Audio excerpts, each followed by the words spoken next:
Your tongue is a leaking pipe in a room filled with gunpowder, yet you wonder why your life keeps exploding in your face. Every time you open your mouth to justify your actions, to vent your frustrations, or to reveal your grand ambitions, you are essentially handing a loaded pistol to a stranger and hoping they don't pull the trigger. We have been conditioned to believe that transparency is a virtue and that being open is a sign of strength. But in the brutal arena of human power dynamics, transparency is nothing more than a form of voluntary surveillance. The more the world knows about how you think, what you fear, and what you crave, the easier you become to predict, to manipulate, and eventually to discard. Welcome to Vertex Vision, fellow architects of reality.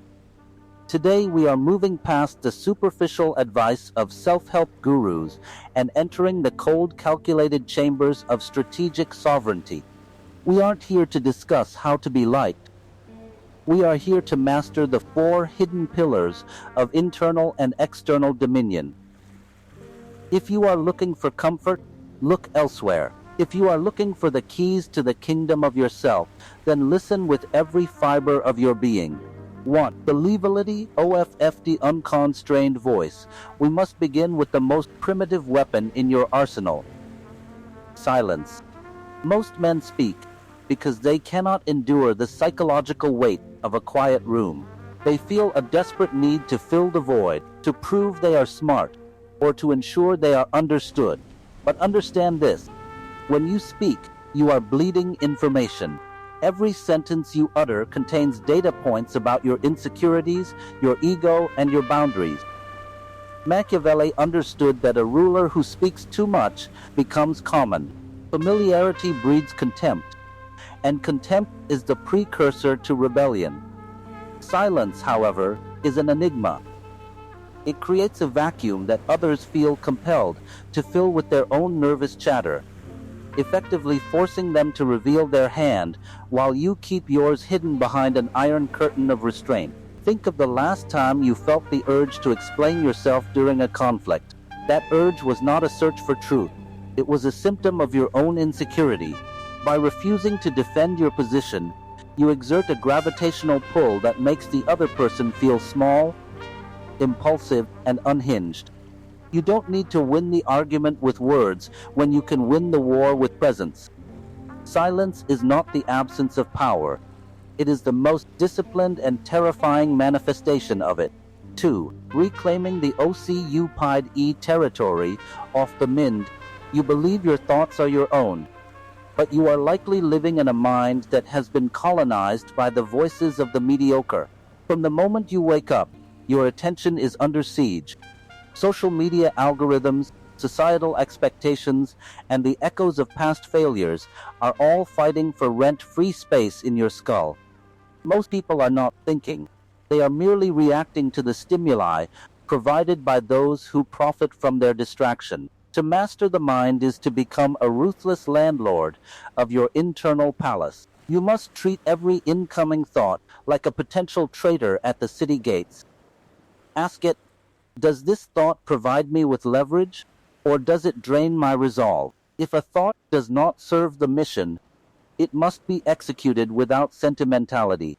We often replay old humiliations or worry about future scenarios as if our anxiety provides some form of protection. It doesn't. It is a parasite.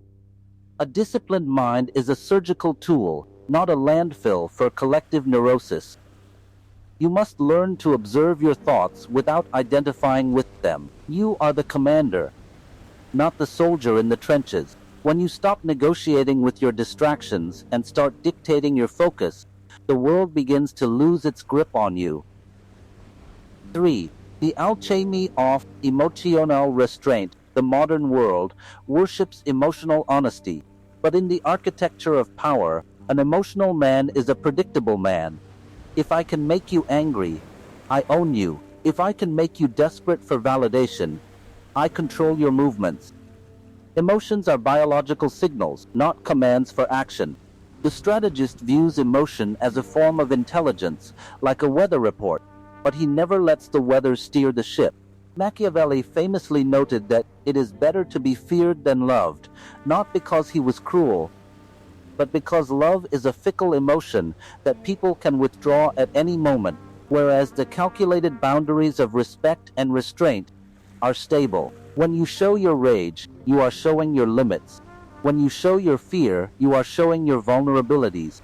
Mastery is the ability to feel the fire of anger or the sting of disappointment, and yet remain as cold as stone on the surface. This is not about repression, it is about direction. An uncontrolled emotion is an explosion that hits everything. A controlled emotion is a laser that cuts through steel. You must learn to wear your emotions like masks, putting them on only when they serve a tactical purpose, and discarding them the moment they become a liability. 4. Financial independence. ASA strategic fortress money is not just a medium of exchange, it is the physical manifestation of your freedom.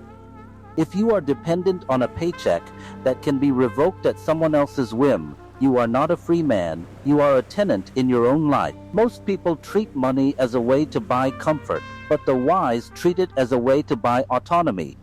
Every time you spend money on something that boosts your status but drains your capital, you are building a more expensive cage for yourself.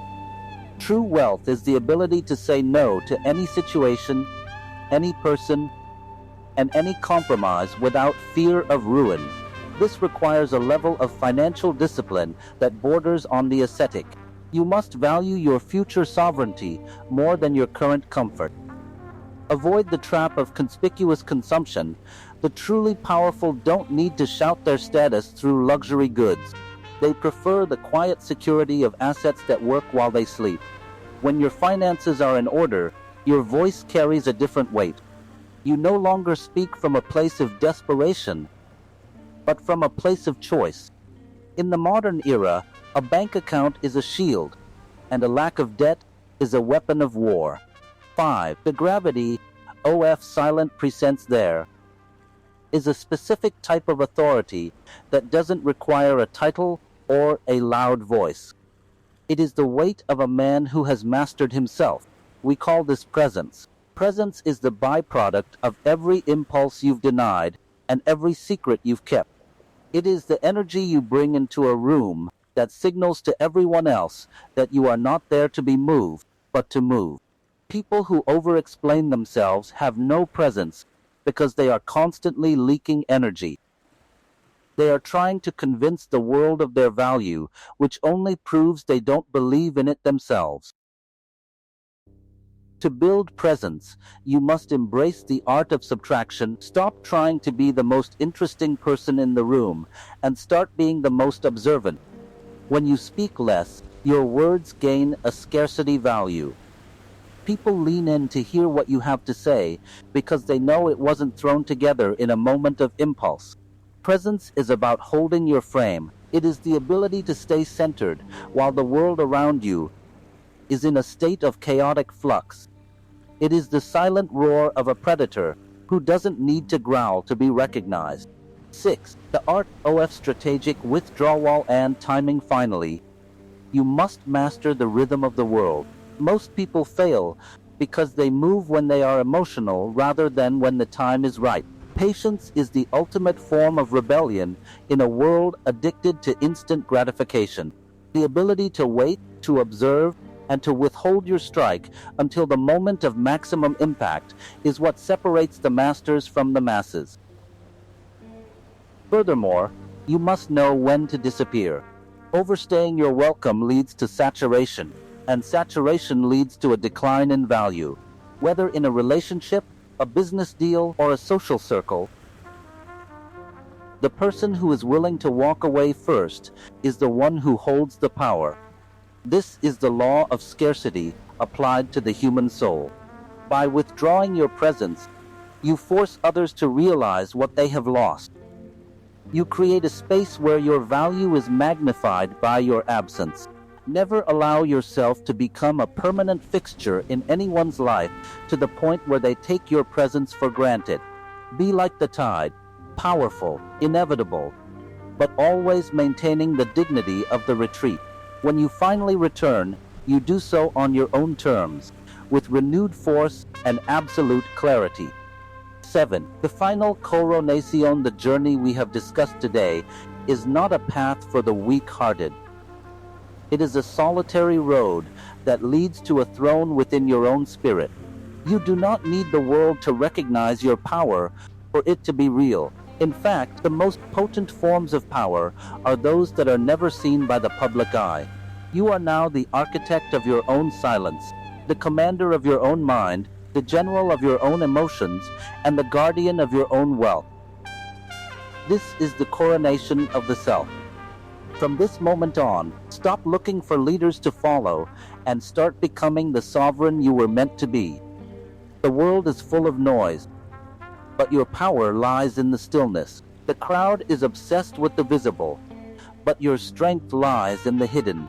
Rule yourself with an iron fist so that no one else ever has the opportunity to do it for you. Vertex Vision is here to remind you that the crown is already yours. You just have to be disciplined enough to wear it. Stay sharp, stay silent, and build your empire in the shadows. I will see you when the next veil is lifted.